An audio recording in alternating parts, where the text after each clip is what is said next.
हाताने फॅन थांबवून प्रसाद देणारा लाडू मोत्याबाबा आहे तरी कोण?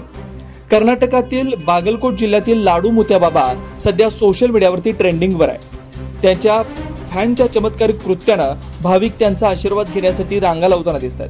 ते फॅन बाबा म्हणूनही आता प्रसिद्धीच्या झोतात आले। त्यांच्या फॅनच्या चमत्कारिक कृत्याचं सोशल मीडियावर अनेक व्हिडिओ रील्स व्हायरल होताना दिसतात। एका कार्यक्रमादरम्यान त्यांनी भाविकाच्या घरातील जोरात सुरू असलेला फॅन हाताने थांबवून भाविकाला आशीर्वाद दिला होता। त्यानंतर या बाबाची सोशल मीडियावर चर्चा होऊ लागली। पण हा बाबा आहे तरी कोण, असा प्रश्न प्रत्येकाच्या मनात आला असेल। तर लाडू मोत्याबाबा हे कर्नाटकातील बागलकोट जिल्ह्यातील आहेत। फॅनच्या चमत्कारिक कृत्याबरोबरच ते प्रवचन देण्यातही माहिर आहेत। दरम्यानच्या काळात यालाबुर्गा तालुक्यातील संगनहाळा गावातील श्री संगमेश्वर जत्रोत्सव मंदिरात जाऊन त्यांनी देवाचं दर्शन घेतलं आणि तिथं प्रवचनही दिलंय।